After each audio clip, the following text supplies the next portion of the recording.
Hi, before we can answer the question of am I codependent, we first need to understand a few more things about codependency. All of this can be found in the book, How to Stop Chasing Rejection. You can find it on Amazon.com.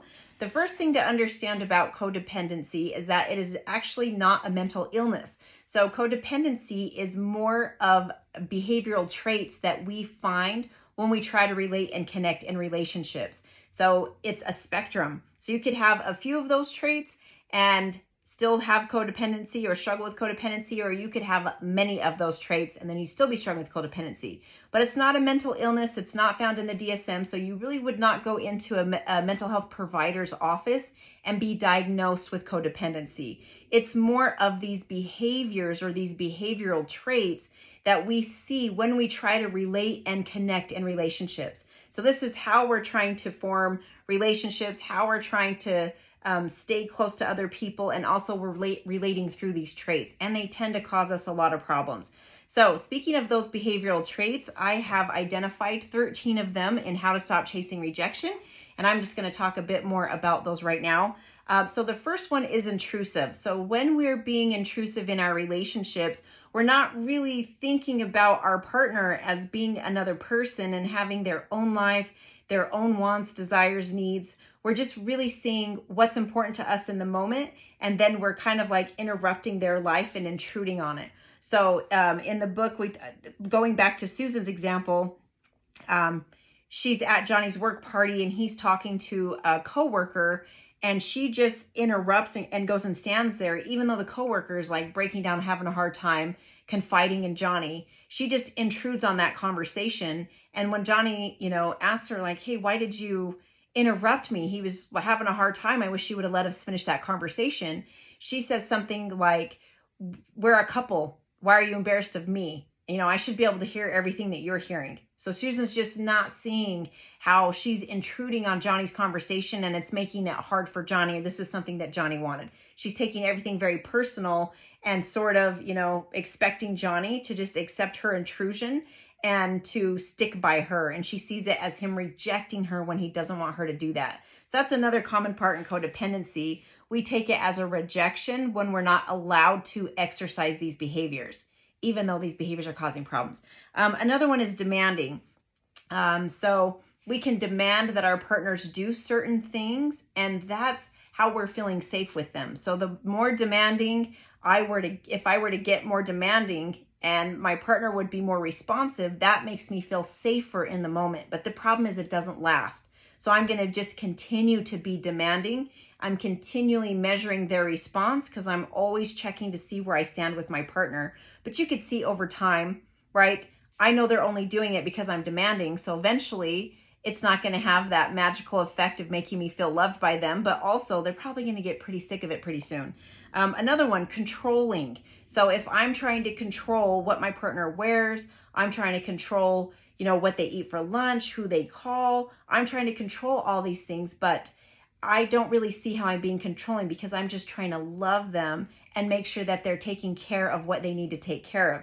So it's very common for someone who's struggling with codependency to be accused of being controlling, but they can't see it. So they're like, no, I'm not. I'm not controlling. I don't want to control you. I'm trying to love you, right? So that's something that's very common for someone struggling with codependency to say, I'm just trying to love you. I don't want to control you. And yet their partner is consistently saying, stop trying to control me. I hate it when you get so controlling.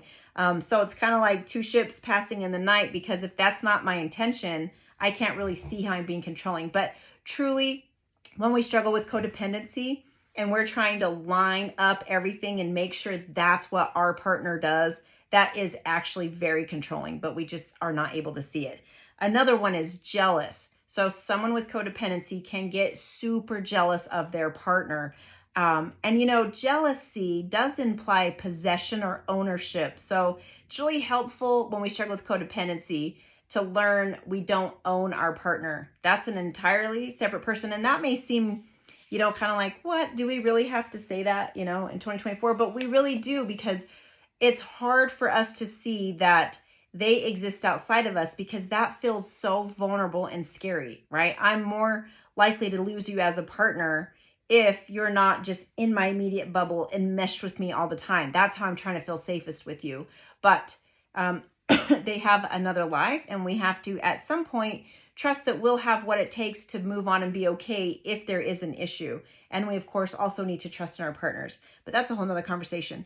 Trait number 5 is bossy. So you can kind of see bossy goes right in hand with being intrusive and demanding and controlling. We can get really, really bossy, right? Come here, do this. We're talking right now. I'm not talking about this. You need to go here, right? So we can just get really bossy with our partners, which nobody likes to be bossed around, right? But again, if you were to tell us we're being bossy, it's so hard for us to see it because this is how we're trying to love. This is how we're believing we can relate and connect, but it's not good. We don't have a right to boss, especially, another adult around. We can boss ourselves and that's it. Next one, number 6, consistently test their partner. Very common for someone who struggles with codependency to throw out these little tests for our partners to kind of jump through and complete for us. And every time they kind of pass that test, we feel like that means they love us more. So our love box, goes up, or our love jar goes up. But when they fail the test, because they don't even know that they're taking a test we've designed for them, somehow that depletes our love meter and we get even more insecure and even more anxious. So then we kind of up those other traits, like we get more controlling, more demanding, more intrusive, more jealous, right? So really not good, not helpful for relationships. We really should not be testing our partners, right? Because it's not fair. Just like if you were to get a test from your partner, that's really not fair because you're probably not going to pass it because you don't know it's a test, right? So that's one thing that we really have to pay attention to and watch. 7, hypersensitive. This means that we have very thin skin when it comes to our partners. So in the book, there's an example of Susan cooking a meal, and Johnny, who's her partner, says how delicious it is, but that, next time maybe just a bit more soy sauce or something like that. So an innocent comment, just some honest feedback, but Susan takes that so to heart and it is just devastating for her. And when we have codependency, we're so always trying to please our partners, so she probably spent tons of time, planning that meal, preparing for that meal, cooking that meal, and thinking that this is the one thing that's really going to solidify their relationship is having this perfect meal for him. And because he is, to her, in her mind, critical, right, of anything, therefore, all of it means nothing to him and he doesn't love her, right? And so that's very upsetting for Susan. So it makes us really sensitive and we can come across as though we have incredibly thin skin. But really, it's just because we're trying so hard to do everything right so that, again, we don't get left or have someone else chosen over us.